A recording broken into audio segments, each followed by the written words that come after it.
This show is designed for all of you out there who want to enjoy the great food of Southern California and the men who come with it.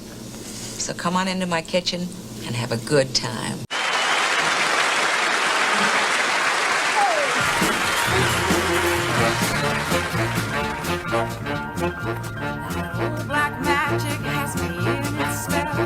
She once told a room full of stunned game show judges, after two young women delivered arguably the strangest act in television history, "Don't you know that's the way I started?" That kind of fearless, unfiltered wit made Jaye P.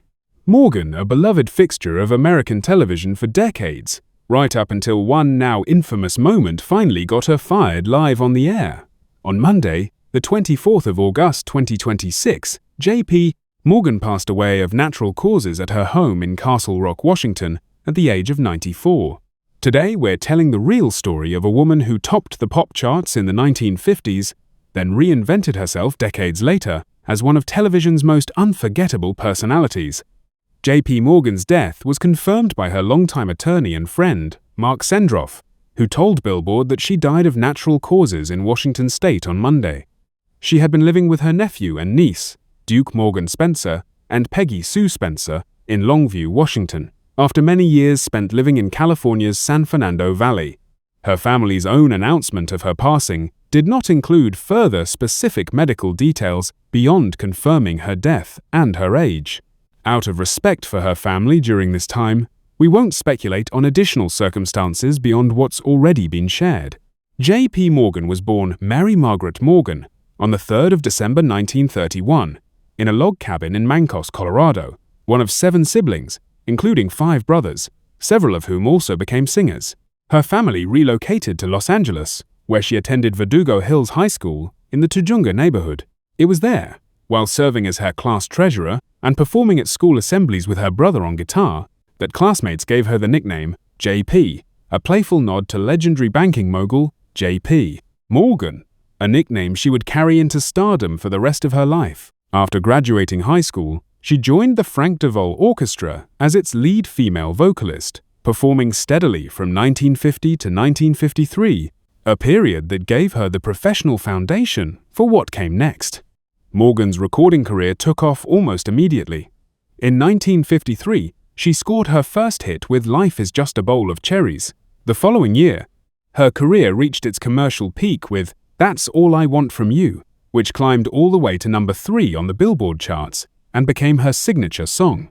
Between 1,954 and 1,955 alone, Morgan landed an extraordinary 7 top 40 pop hits, including The Longest Walk, Danger, Heartbreak Ahead, and the memorably titled Pepper Hot Baby, establishing her as one of the leading female recording artists of the entire decade.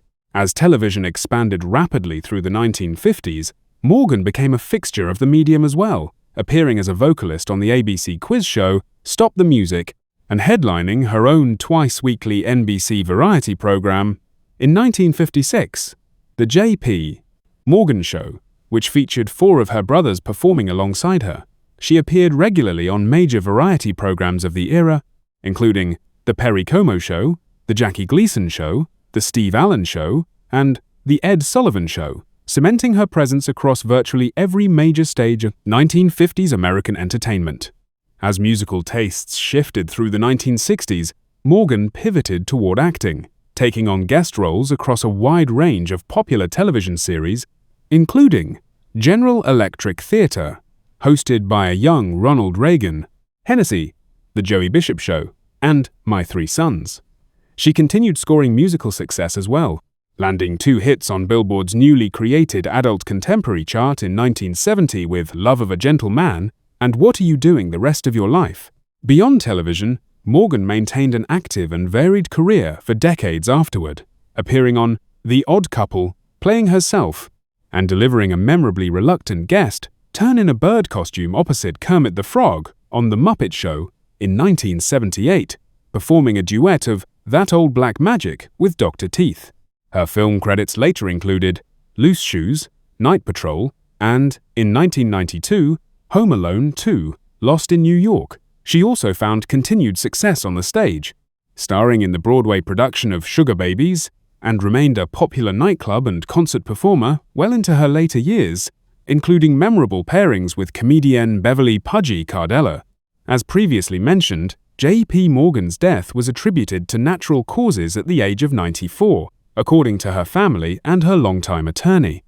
Given her advanced age and the straightforward nature of that confirmation, we don't have additional medical details to share beyond what her family has already made public, and will respect their decision on what further information, if any, they choose to release.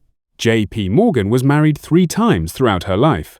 Her most significant marriage was to prominent musician and composer Artie Kane, with whom she adopted her son, Paul Kane, who predeceased her. In her final years, she was cared for by, and living alongside, her nephew and niece, Duke Morgan Spencer and Peggy Sue Spencer, in Washington State, a testament to the close family bonds that remained an important part of her life well into her 90s. Over a career spanning more than 7 decades, across recording, television, film, and stage, Jaye P. Morgan built a lasting legacy in American entertainment, though no specific, officially confirmed net worth figure has been widely reported for her. What can be said with confidence is that her career longevity, from chart-topping 1950s pop stardom to decades as a beloved television personality to Broadway, and continued nightclub performances well into her later decades, reflects the kind of sustained, adaptable career that few entertainers of any era ever achieve. Jaye P. Morgan's story is ultimately a celebration of fearless reinvention and genuine, unfiltered personality in an industry that often rewards caution instead. She didn't fade quietly after her 1950s pop stardom faded from the charts. She found an entirely new audience decades later through television candor and comedic timing, embracing her own outrageousness rather than hiding from it. Her infamous Gong Show moment, rather than ending her career, became a defining, oddly beloved piece of American television history, a reflection of just how much audiences loved her authentic, uninhibited spirit. Jaye P. Morgan gave American audiences more than 7 decades of music, laughter, and unapologetic honesty, from a chart-topping 1950s singer to one of television's most fearlessly funny personalities. She leaves behind her nephew Duke and niece Peggy Sue, decades of recorded music, and a body of television appearances that continue to make audiences laugh today. Rest in peace, Jaye. Thank you for the songs, the laughter, and for never once holding back. If Jaye P. Morgan's music or her unforgettable television career meant something to you, we'd love to hear about it. Leave a comment below sharing your favorite song of hers or your favorite Gong Show memory. And if you want more respectful, in-depth tributes to the entertainers who shaped American pop culture, don't forget to subscribe to Your Star Facts.